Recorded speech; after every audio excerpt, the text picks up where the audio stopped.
Welcome back to the channel. My name is Matt. Thank you for watching. We are about to embark on the Assault of the Trollslair Part 2. If you were following along last time, we ended the battle with the party attacking Lucy. They also have managed to fill this pond here with fire, burning oil, as well as a large pile of, a large oil spill here that is aflame, as well as Lucy is actually standing in the middle of a puddle of oil that was thrown by the thief of our group, Urban. And we ended just as Jim entered the battlefield, realized what was happening, and let out a horrendous, challenging roar. So from Jim's standpoint, what he can see is he can see some nonsense going over here, invaders basically of his home. He probably does not notice the little halflings who probably cowered and ducked behind this ridge when he entered the area and roared. And then he can see that there's a fire here, which obviously this is his lair. This is his home. His home is on fire. So he is not very pleased with the situation. All right, so let's get right into it. We're going to go with initiative. Good guys are blue, bad guys are red. Good guys win for a change. All right. So he steps in and roars, and I think immediately Rob, good Sir Rob, and the brave halfling, who we will someday name, probably ignore the wagon. If you remember, the purple here is the wagon that unfortunately could not ford that stream. Don't worry, the horse is fine. It's probably still attached with a rope or something to the wagon, so it's not going off and running anywhere. But Sir Rob and the brave halfling are like, holy crap, another troll has entered the fray. And I think they immediately run, probably run right across the shallow part of this pond. And probably, well, I guess the halfling would probably be about there, right? Rob gets to about there, basically attempting to put himself between, I think, wait a minute, hold on, let me double check. No, his vice is that he is cowardly.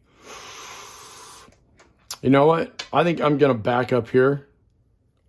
I think the brave halfling, we've already determined the brave halfling is like, let's go. Oh my gosh, there's a troll, another troll. We've got to stop it before it kills our friends. And I think this halfling starts running towards it. Now, Rob, remember I said a couple videos ago, the reason I do this is try to add a little bit more character depth. I think Rob is a little bit hesitant to charge into this and follow his friend. I'm going to say, does he follow the halfling? No. Oh, wow, Rob, that's hard. Rob sees this event unfolding. Halfling plows across this, gets to about there. And seeing it from Rob's standpoint, Rob looks this way and sees this massive, angry troll coming into the area, obviously pissed off. And between them is a halfling. And I think he makes possibly the wise, but definitely the cowardly decision to instead join his friends over here, because there's three of them, actually four of them, 3 party members and a single halfling facing off against this troll. And I think he actually runs this way. Everybody say a collective boo. Boo. All right. So Rob runs that way, and I think he's close enough he'll be able to attack. He's going to try to attack poor Lucy, and he fails. I'm going to go right to Urban. Urban, he had a sword in one hand, and he threw the oil last round, so he's going to try to hit her with his sword as well. Yes. So the way I do criticals in this is I just double what I roll. Why do these dice hate me when I roll a critical? All right. Well, thanks for nothing, dice. All right. Then we're going to go to Joseph. Joseph misses. Our so-so halfling manages a hit. This halfling is rocking it. Damn. Nicely done. All right. And, you know, Hal has a torch. I think Hal is going to try to throw her torch over her buddies' heads, which, you know, that's not that hard. She could do that. And try to lob it in that same area as Lucy. Now, I'm going to do the same thing that I did with... She's not trying to hit Lucy. She's trying to hit the area that Lucy is standing in where that flask of oil spilled everywhere. So I'm going to make her roll just a 2-hit of a 10. She needs to roll 10 on this.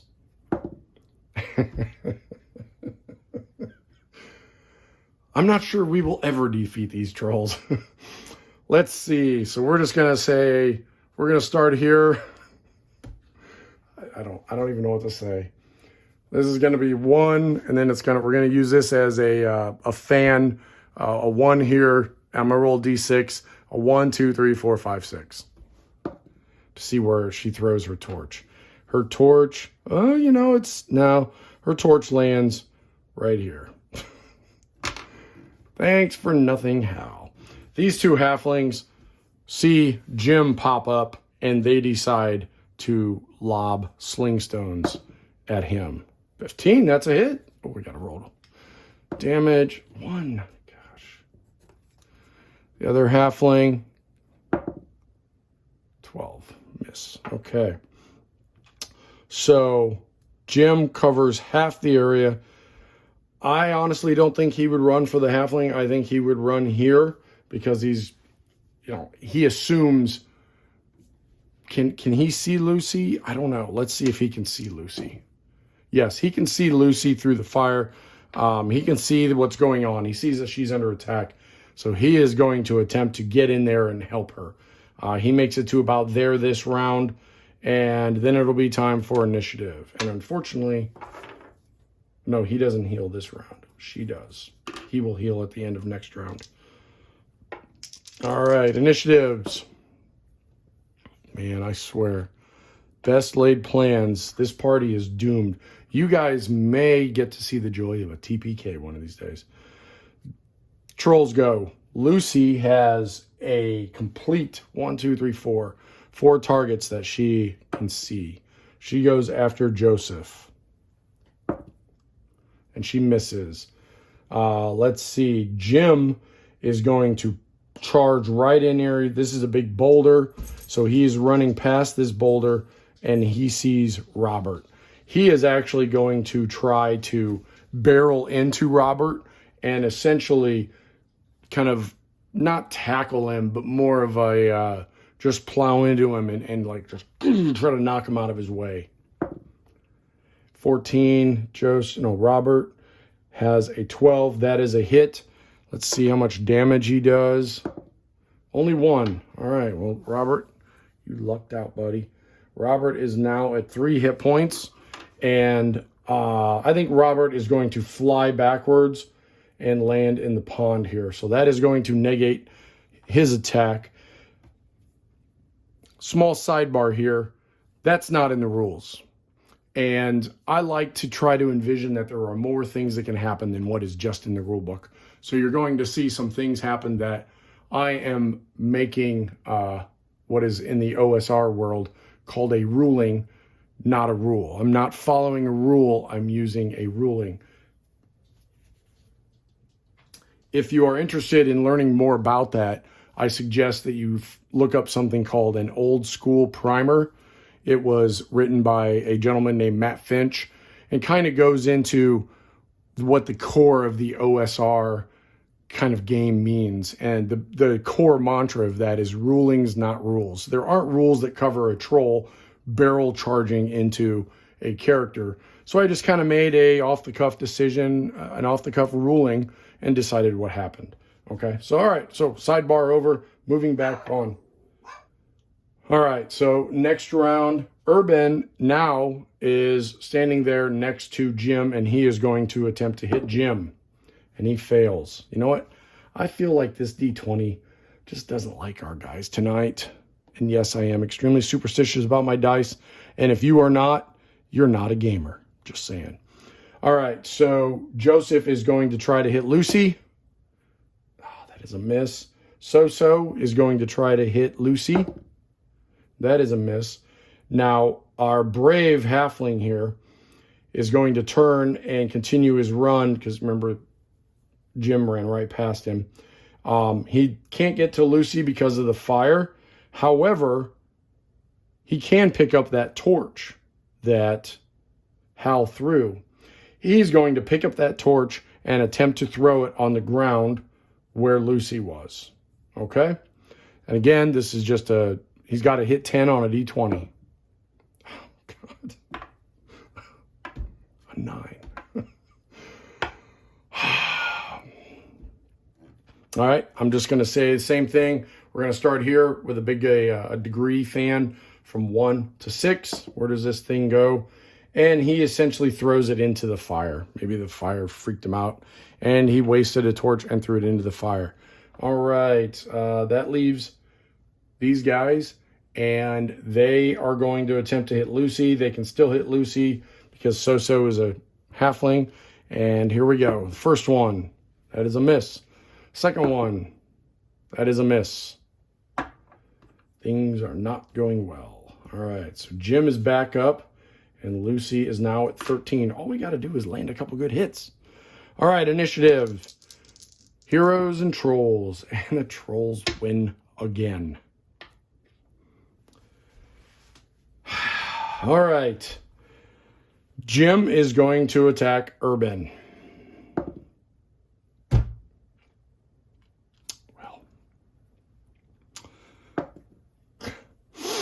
Urban has become troll food. It's nice knowing you, Urban.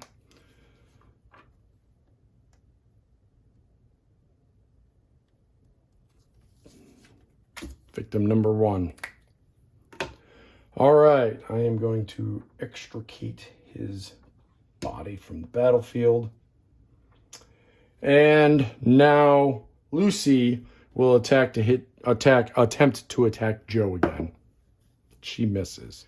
Mr. Brave Halfling here is going to attempt to hit Jim with his single flask of oil that he had. Nails it. Probably hits him right on the back of the neck. It spills down, and now Jim is covered in oil. All right, Robert is going to move up and attempt to hit Jim. And that is a hit.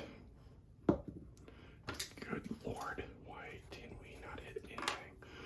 All right. Maybe I should leave these at 1s. You think that? I am superstitious. So let's make all these 1s. Maybe they'll like negative energy. We'll cause them to roll 6. Probably only when the trolls roll damage. All right. Hal, she already threw her torch, so she doesn't have another torch. She's actually going to cast light on Jim's nose, just like she did last time. So that is her 1 spell. Immediately, a glowing ball of light appears on the tip of Jim's nose and blinds him. And that will effectively give him a -4 to do everything. That's basically the flip of the hitting an invisible target in the rules. If you're trying to hit an invisible target in the rules, you get a -4 to hit. So I'm basically flipping that around. And instead of trying to see something you can't see, which is sort of what he's doing anyway, I'm just giving him a -4. So that's another example of rulings, not rules. All right, so Joe is going to try to strike Lucy, and he misses. Let's see. Mr. So actually is going to try to use his flask of oil, because if you remember, he has 2. He is going to try to throw... Oops, he used his. So is going to use his flask of oil, one of them that he has 2, and try to hit Lucy. Why can we only roll critical hits? So now Lucy is not only covered in oil, but also standing in oil. And according to the rules, a flask of oil does D6 damage when lit and, you know, touching something that can be burned. So if she gets set on fire, I am going to rule that I will roll 2 d6s to see how much damage she takes. All right, let's see. Everybody's gone but these two gentlemen. These two are going to lob stones at Lucy again. All right, here we go. It was sitting on a 1. See what it rolls. Yes! Wow. All right, so he just did 12 points of damage to Lucy, leaving her, I'm just going to put those right back there, leaving her with 1 hit point. This guy could effectively kill her. Come on, buddy. He is exceedingly nervous. He steps back, winds up his sling again, and it goes right into the bush. He gets it tangled up in the weeds. Maybe he's just in a bad spot, or maybe he's just a crappy halfling. I need another drink.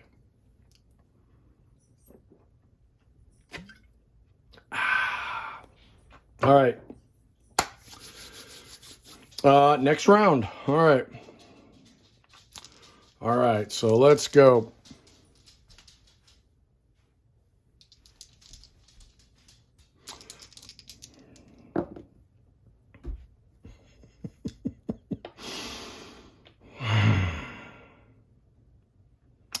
Okay.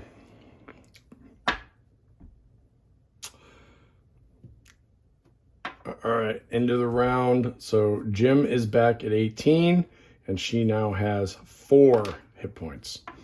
Jim is going to try to hit Robert again, and that is a hit. Oh, might be nice knowing you, Robert. Oh, good God. Robert goes down. Well,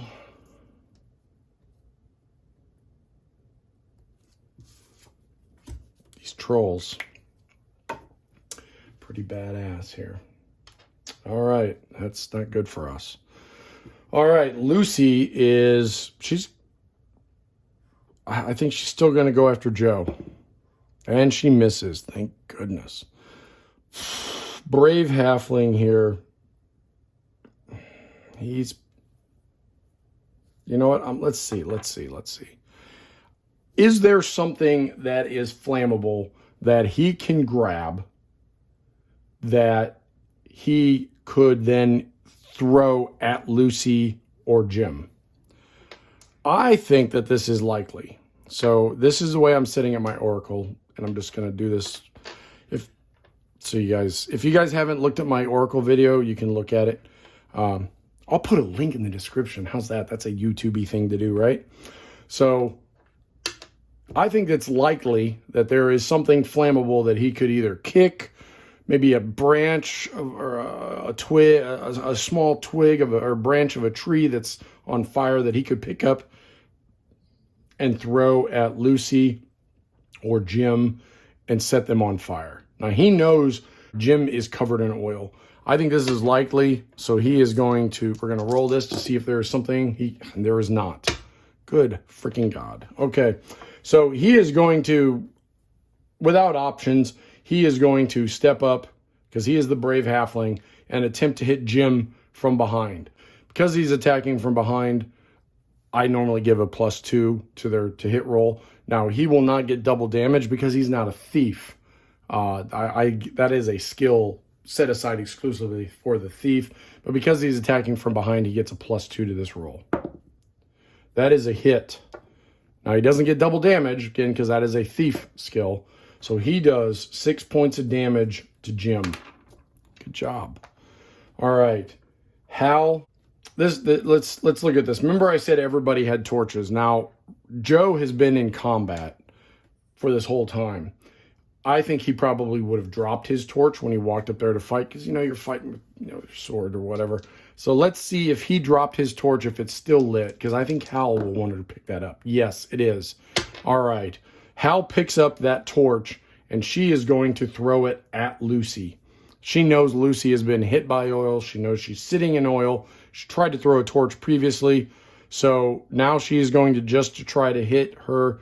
No, you know what? She's just going to try to hit the ground because she knows that the ground has oil. So all she needs is a 10. 20. for shits and giggles, we're going to say she threw it, and she actually nailed Lucy in the face with the torch. Lucy's face wasn't covered in oil. The torch hits Lucy in the face.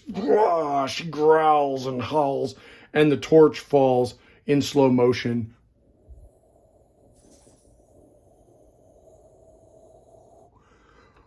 Boom! And the oil erupts. So the oil on her, or I'm sorry, the oil on the ground bursts into flame, does 6 points of damage, actually kills her. And then the oil on her body actually goes up as well. So she would now technically be at a -6 hit points, which is fantastic because that means one of these mofos is now dead. Take that, Lucy, you wench. All right. Joe and So-So are now standing there, and right in front of them, Lucy just bursts into flame. Joe is going to step in front of Hal. Was he brave? I thought one of these was brave. Let's see what Joe's stuff. He's humble and he's whiny. And we've got, oh yes, Hal is disciplined. Now that kind of actually works. You know, she's seeing things going to shit in front of her, but she's disciplined and she stays in the battle, keeps their head on her shoulders, and lobs that torch in. She had the foresight to reach down, grab that torch, and then use it as a weapon. Joe steps in front of her, and being a chivalrous gentleman that I know Joe is, and he attacks Jim. And damn it, he misses. All right, So-So can't get to them. You know what? I'm going to do the same thing here. So-So is going to look down to see if there is something on fire that he might be able to throw at Jim. Is there something there? No. Dang it. I guess the fire is just raging too much, and there is nothing to grab. Okay. These two gentlemen are going to lob their stones at them. That is a hit. Look at these halflings, man. 3 damage. That takes him down to 10. The other one fumbled last round, so he does not get an action this round. All right. Next round. White Box does not have a morale rule. However, because I've played later editions, I think it is a logical thing to use. Here, what I'm going to do is I'm going to roll 2 dice. Actually, I'm going to roll these 2 dice. And I'm going to basically use what I know about the morale rules. Like I said, White Box does not have that in the rules. Basically, a higher roll means that the morale of the enemy is sustained. So a high roll means that the morale is sustained. If it's a low roll, the morale falters and the enemy is very typically a chicken and runs. So let's see how Jim is feeling. He's surrounded. There's a lot of fire around him.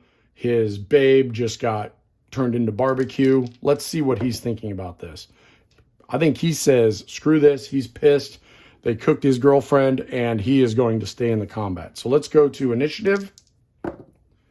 And the heroes finally win initiative. I'm going to go here with my brave halfling again. He is going to attempt to strike him with his sword again. Now Jim knows he's there. He's not going to get that +2. And +2 would have been nice. He fails and strikes at the troll but misses. Joseph steps up and attacks Jim. Just when things are going our way. He manages to kind of get in the way. He's trying to protect Hal and strike at Jim at the same time. And as he does so, he swings a little wild, and his sword actually comes around and sticks in the ground. The tip goes right into the ground. Next round, Joe is going to have to basically avoid being attacked while pulling his blade out of the dirt.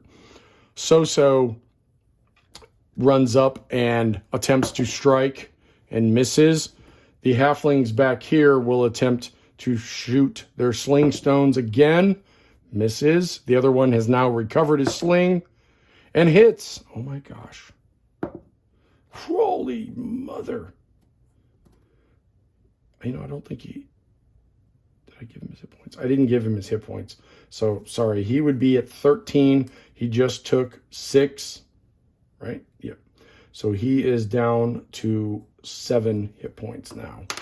Hal is going to step around the temporarily distracted Joseph, and she is going to attempt to hit this thing with her staff. And she succeeds and does 3 points of damage, taking Jim down to 4. All right, now Jim gets to go. Oh, wait, who's he attacking? 1, 2, 3, and on a weird one, 4. He does not like that little halfling. He attempts to attack So-So. They have an armor class of 12. He hits So-So. Now remember, they take half damage from large creatures. So-So has 2 hit points. Come on, So-So. Oh, the troll steps forward and just pummels So-So and completely eradicates him. And he is now halfling pancake. All right, next round. Jeez. And if you remember, Joseph does not get an action this round. Luckily, we win initiative again. All right, brave halfling is going to go. Okay. He misses. Hal, oh wait, you know what? Oops, before I forget. Jim gets his hit points back. He now has 7. You know what? Hal's going to try something a little bit different here. Hal knows that this troll has oil on him. He's also standing next to the raging inferno that was once his girlfriend, as well as probably starting to diminish, but still significant fire behind him as well. I think she is going to attempt to push him, to charge into him, to bump him into the fire, to cause him to stumble into it. Let's see how we can do this. These kind of rules are not in this. Now, I think she would be at a disadvantage, but I think she's still going to need to hit a 15 armor class because it's bigger, it's a little bit more fearsome than her. She's still going to need to hit that 15. If she manages to do that, he is going to step back into that fire. So basically, she's got her staff in her hand, and she's just going to try to push him back into that fire using the staff as sort of a weapon. Damn it. And she fails. He manages to stay his ground. These 2 halflings down here will take another shot. Miss. And a miss. All right. He's got 3 targets. We will roll a d6 divided by 2. 1, 2, and 3. Oh, he doesn't like the brave halfling. He turns around and faces the brave halfling, which actually could be advantageous to us here. So, brave halfling. He's got 5 hit points. Come on, buddy. Yes. Troll misses him, takes a wild swing as he turns around. His swing just goes wild right over the brave halfling's head. All right, so let's do initiative now. Right? Oh, gotta heal this guy again. Damn it. Come on, guys. Oh, it's tie. That means we resolve everything at the same time. The troll, let's see who he attacks. Where's my d6? There we go. Same thing. Oh, he's now turned to face Joseph. He attacks Joseph. Oh, and he misses. Good thing. All right, so these attacks are all happening at the same time. Joseph attacks with his sword. Misses. Hal is now down here. She is going to just try to hit him with her staff. And she hits. You know something I've totally forgotten about? He's blind. He should get a -4 on all of his attacks. So-So might have lived. Shucks. Well, that's what happens. All right, she does 4 points of damage. Jim is down to 6. All right. Brave Halfling will now go. He misses. These guys go. Oh, yes. 5 points. He is down to 1. Come on, buddy. It's on you. It's on you. I'm going to name that. No, I'm not going to name it. Misses. Damn it. So close. All right. Jim gets his 3 hit points back. I'm going to do another morale because Jim is definitely getting beaten up here pretty bad. All right. Now, again, a high roll means he maintains his morale and his enthusiasm for the battle. If I roll low, he's going to turn tail and run. He is in this to win it. Okay. So initiatives. Oh, damn it. Jim is, you know what? I think he would still see Joe as the main target here because he has chain. He probably looks more fearsome than Hal and definitely more fearsome than the little halfling. He hits Joe for... Oh, wait. You know what? I rolled a 15. -4 means he doesn't. You're welcome, Joe.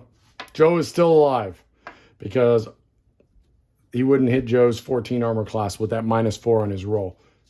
Brave Halfling goes. That is a miss. Joe goes. That is a miss. You know what? Come on. Come on, Hal. Do this.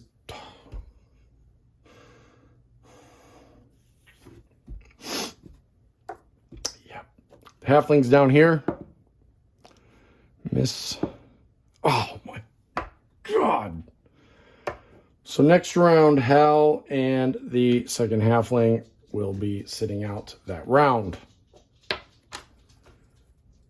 This is annoying. All right, initiatives. Yay, the heroes win. All right, you go to die 20 jail. All right, Joe goes. He misses.